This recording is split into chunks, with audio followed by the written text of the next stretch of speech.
Assalamu alaikum viewers and welcome back to my channel Study Law with Bushra.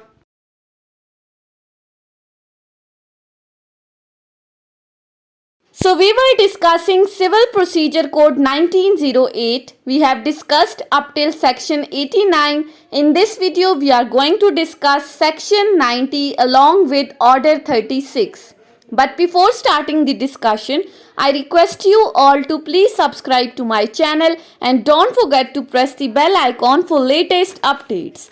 Do share this video with your friends and don't forget to comment your feedback. So let's move towards the discussion. Section 90 of CPC is explained under part 5 that deals with the special case. अब ये special case क्या है? Special case के अंदर discuss किया गया है power to state the case for the opinion of the court, कि जहां पर पार्टीज अपना केस रेफर कर देती हैं कोर्ट को उसका ओपिनियन लेने के लिए। इसी स्पेशल सूट को हम फ्रेंडली सूट भी कहते हैं। सो अगर हम इस फ्रेंडली सूट को डिस्कस करें अंडर सेक्शन 90, तो सेक्शन 90 के अंदर हमें क्या बताया गया है? Where any person agree in writing to state a case for the opinion of the court, then the court shall try and determine the same in the manner prescribed. Section 90 के अंदर हमें बताया गया है कि जहां पर पार्टीज आपस में एग्रीमेंट कर लेती हैं, पार्टीज आपस में इस चीज पर राजी हो गई हैं, वो एक एग्रीमेंट तैयार कर लेती हैं, that agreement is in writing.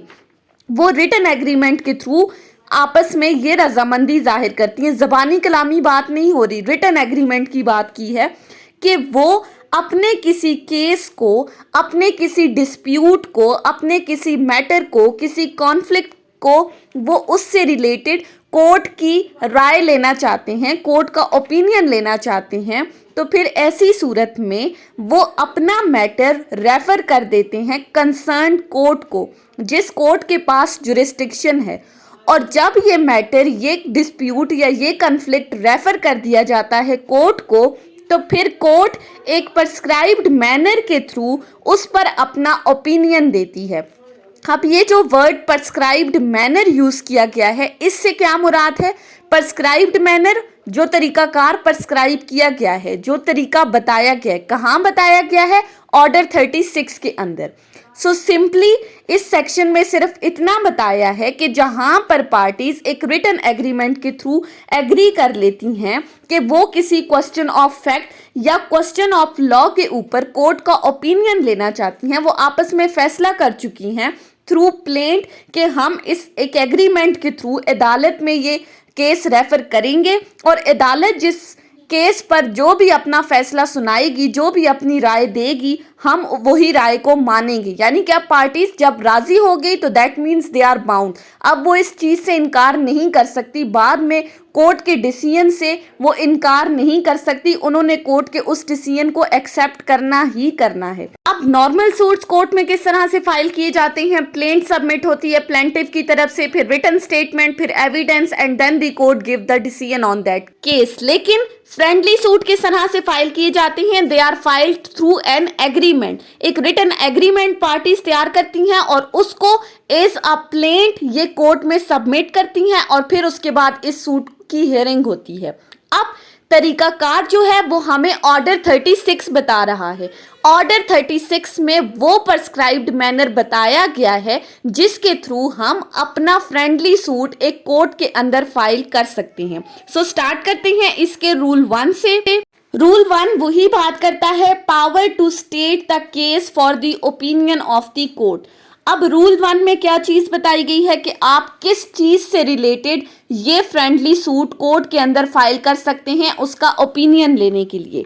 सो सबसे पहली बात जो इस रूल में कही गई है, सब rule 1, parties claiming to be interested in the decision of any question of fact or law may enter into an agreement in writing stating such question in the form of case for the opinion of the court and providing that upon the finding of court with respect to such question।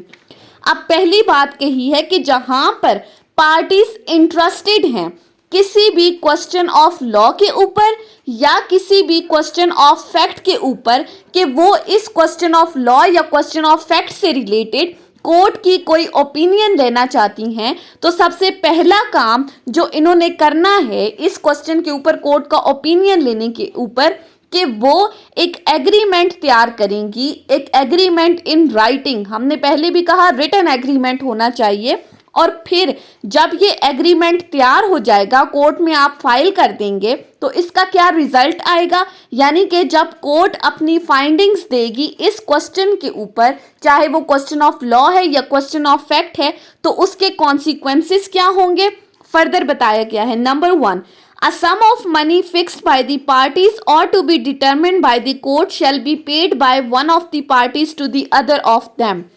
सबसे पहली बात, अगर तो ये question किसी money से related है, यानी कि पार्टीज के दरमियान अगर डिस्प्यूट अराइज हो गया, कॉन्फ्लिक्ट अराइज हो गया रिगार्डिंग दी मनी, तो फिर सबसे पहली बात, जहां पर ये चीज डिटरमिन नहीं है कि अमाउंट ऑफ मनी कितनी है, तो फिर कोर्ट बताएगी, कोर्ट उस अमाउंट को डिटरमिन करेगी। लेकिन अगर ये मनी ऑलरेडी डिटरमिन की जा चुकी है, पार्टीज ने ऑलरेडी इस चीज को डिटरमिन कर दिया है, लेट्स सपोज कि 10 लाख के ऊपर, 20 लाख के ऊपर किसी तरह का कोई डिस्प्यूट है, तो फिर कोर्ट ने डिसाइड करना है कि दोनों पार्टीज में से ये अमाउंट ऑफ मनी किसको दी जाएगी। लेकिन जहां पर मनी ही डिटरमिन नहीं है, तो फिर कोर्ट ने ये चीज डिटरमिन करनी है और फिर एक से मनी दूसरे को ट्रांसफर की जाएगी।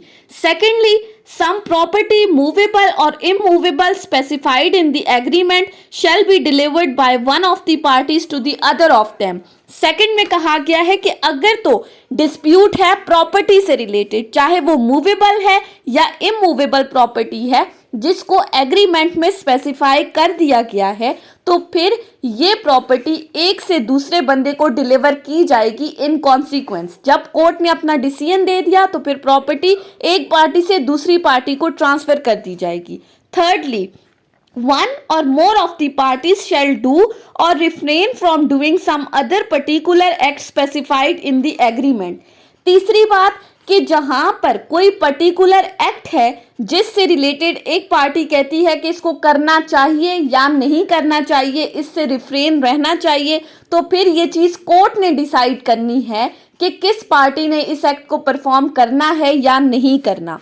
सो रूल 1 के अंदर पहली चीज बता दी कि जहां पर आपने क्वेश्चन ऑफ लॉ या क्वेश्चन ऑफ फैक्ट के ऊपर ओपिनियन लेना है कोर्ट का, तो फिर इन कॉन्सिक्वेंसेस कोर्ट क्या क्या ओपिनियन दे सकती है।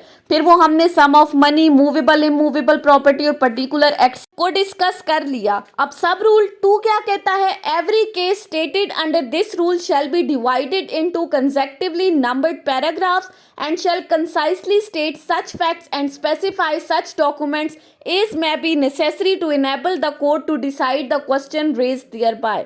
अब नॉर्मल सूट में हमने क्या कहा था कि प्लेंट फाइल करनी है आपने किस तरह से, कि पैराग्राफ्स की शक्ल में आपने प्लेंट लिखनी है, उनको नंबरिंग करनी है और उन पैराग्राफ्स के अंदर आपने अपने फैक्ट्स को बयान करना है। सब रूल 2 में भी यही बात की गई है कि नॉर्मल प्लेंट की तरह जब आप ये एग्रीमेंट कोर्ट में फाइल करोगे तो इसको भी आपने पैराग्राफ्स की शक्ल में फाइल करना है, बाकायदा नंबरिंग देनी है और उन पैराग्राफ्स के अंदर फिर अपने फैक्ट्स को मेंशन करना है। और साथ ही अगर कोई डॉक्यूमेंट्स वगैरह हैं कोर्ट्स की असिस्टेंस के लिए, जहां पर जरूरी है किसी एग्रीमेंट के साथ डॉक्यूमेंट अटैच करना, तो फिर आपने डॉक्यूमेंट भी अटैच करने हैं। सो रूल 1 हमने डिस्कस कर लिया।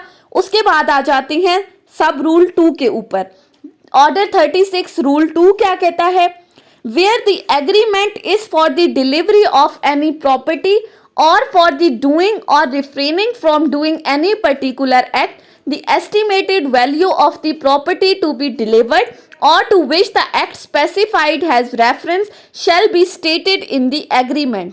रूल 2 में कहा गया है कि अगर तो जो एग्रीमेंट आप कोर्ट में फाइल करने जा रहे हो ए सूट, अगर तो वो एग्रीमेंट किसी प्रॉपर्टी से रिलेटेड है, यानी कि पार्टीज के दरमियान अगर डिस्प्यूट है रिगार्डिंग दी प्रॉपर्टी, पहली बात प्रॉपर्टी से रिलेटेड, या फिर सेकेंडली किसी पर्टिकुलर एक्ट से रिलेटेड कोई डिस्प्यूट है कि आया इस एक्ट को परफॉर्म करना है या नहीं करना, इससे रिफ्रेन होना है या नहीं होना, तो फिर जो प्रॉपर्टी इन कॉन्सिक्वेंस डिलीवर होनी है एक पर्सन से दूसरे पर्सन को, एक पार्टी से दूसरी पार्टी को, तो उस प्रॉपर्टी की एस्टिमेटेड वैल्यू लिखी जाएगी। और साथ ही अगर तो उस प्रॉपर्टी से रिलेटेड किसी एक्ट का डिस्प्यूट है तो फिर उस एक्ट से रिलेटेड भी मेंशन किया जाएगा कि आया इस एक्ट को परफॉर्म करना है या नहीं। जहां पर प्रॉपर्टी की बात है तो उस प्रॉपर्टी की एस्टिमेटेड वैल्यू लिखनी है, और साथ ही साथ अगर किसी एक्ट के बारे में कोई डिस्प्यूट है तो उस एक्ट को भी मेंशन करना है। उसके बाद आ जाते हैं रूल 3 के ऊपर। रूल 3 बात करता है agreement to be filed and registered as a suit, कि जो भी एग्रीमेंट आप कोर्ट में फाइल करोगे उसको बाकायदा सूट की तरह रजिस्टर किया जाएगा। अब रूल 3 में क्या कहा गया है? सब rule 1, the agreement if framed in accordance with the rules herein before contained may be filed in the court which would have a jurisdiction to entertain a suit, the amount or value of the subject matter of which is the same as the amount or value of the subject matter of the agreement। पहले rule में क्या बता दिया गया कि ये जो agreement court में फाइल किया जाएगा ये उसी कोर्ट में फाइल किया जाएगा जिसकी जुरिस्डिक्शन है इस मैटर को सुनने की। किसी भी मैटर से रिलेटेड अगर आप एग्रीमेंट फाइल कर रहे हो तो कोर्ट की जुरिस्डिक्शन का होना मस्ट है, और उस एग्रीमेंट में जो सब्जेक्ट मैटर है, जो आपका डिस्प्यूट है, उसकी वैल्यू उस कोर्ट की वैल्यू के अकॉर्डिंग होनी चाहिए। अब कोर्ट की वैल्यू से क्या मुराद है? यानी कि उस कोर्ट की पेक्यूनरी जुरिस्डिक्शन के अकॉर्डिंग आपके सब्जेक्ट मैटर की वैल्यू होनी चाहिए। उस कोर्ट की पेक्यूनरी जुरिस्डिक्शन से आपके सब्जेक्ट मैटर की वैल्यू एक्सीड नहीं करनी चाहिए, पहली बात।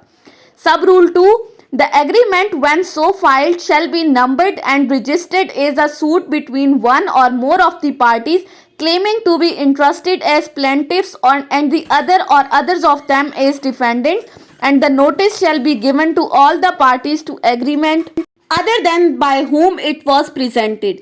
दूसरी बात कही गई है कि जब ये एग्रीमेंट कोर्ट के अंदर फाइल हो गया तो सबसे पहली चीज कोर्ट के अंदर इसको केस नंबर लगाया जाएगा, और फिर इस एग्रीमेंट को एज सूट रजिस्टर किया जाएगा, और जो भी पार्टीज इस केस के अंदर एज प्लेंटिफ या एज डिफेंडेंट आना चाहती हैं तो उनको अकॉर्डिंगली प्लेंटिफ या डिफेंडेंट के तौर पर पार्टीज रखा जाएगा।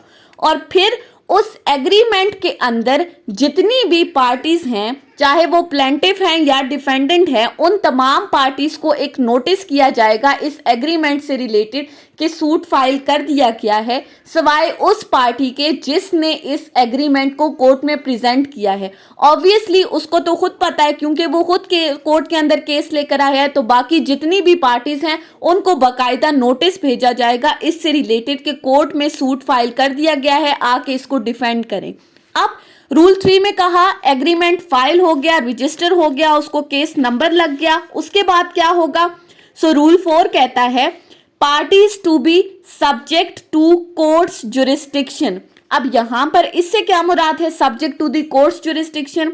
अगर आप इसकी लैंग्वेज को देखेंगे तो आपको थोड़ा मुश्किल लगेगा, लेकिन मैं इजीली आपको समझा देती हूं। अब लैंग्वेज क्या कहती है?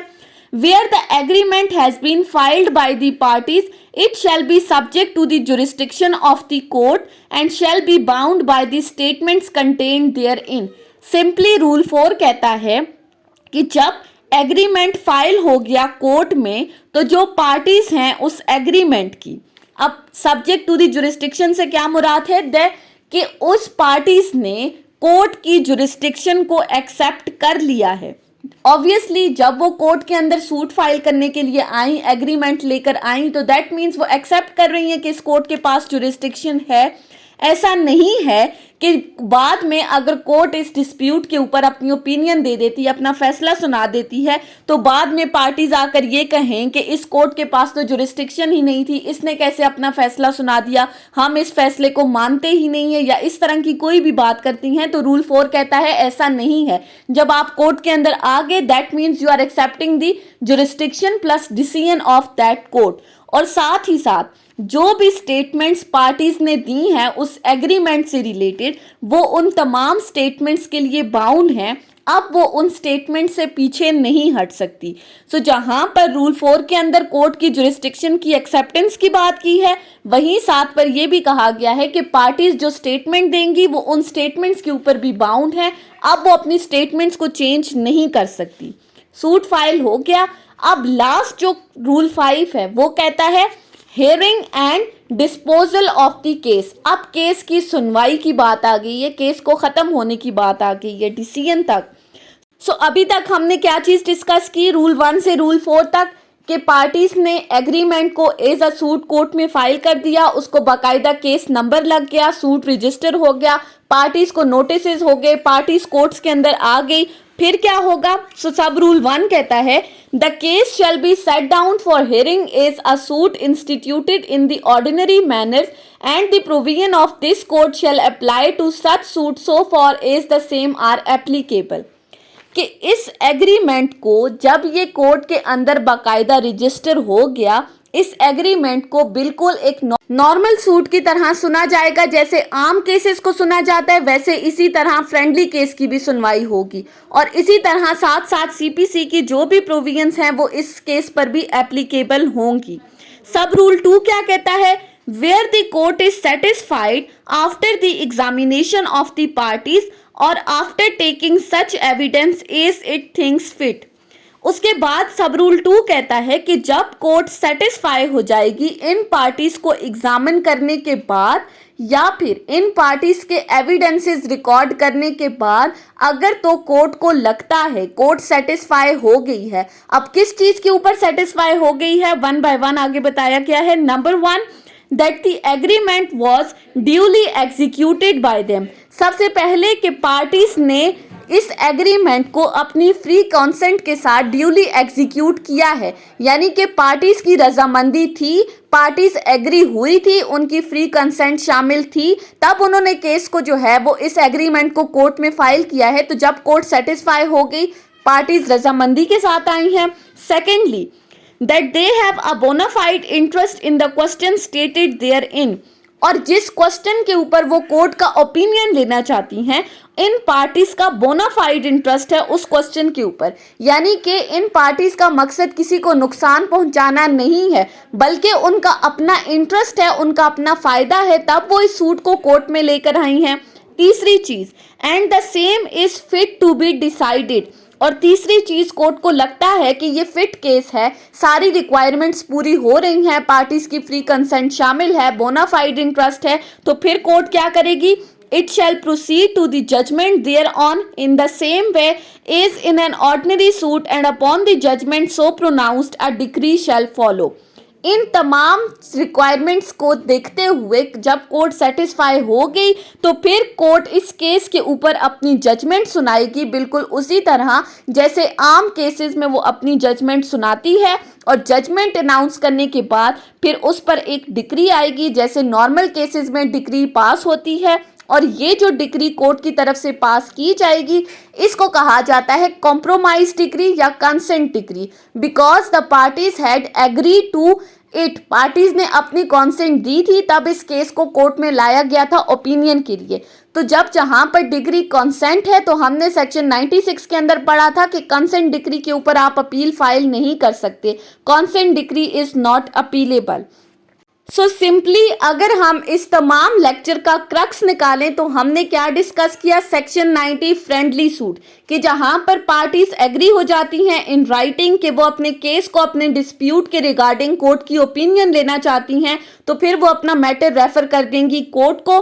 कोर्ट एक प्रिस्क्राइब्ड मैनर के थ्रू उस पर अपना ओपिनियन देगी। प्रिस्क्राइब्ड मैनर बताता है ऑर्डर 36 कि क्वेश्चन ऑफ लॉ के ऊपर भी, क्वेश्चन ऑफ फैक्ट के ऊपर भी आप कोर्ट की ओपिनियन ले सकते हैं।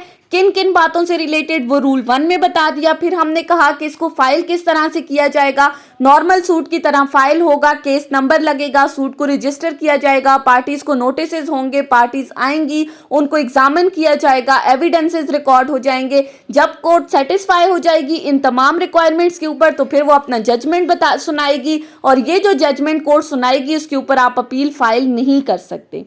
So that was all about today's discussion on section 90 of CPC। I hope कि आपको ये लेक्चर समझ में आया होगा। अगर आपने इस वीडियो को अटेंटिवली सुना है तो अगर आपको ये वीडियो अच्छी लगी है तो इस वीडियो को लाइक करें, कमेंट करें और चैनल को ज़रूर सब्सक्राइब करें। Thank you so much for watching this video. Till then, अल्लाह हाफिज़।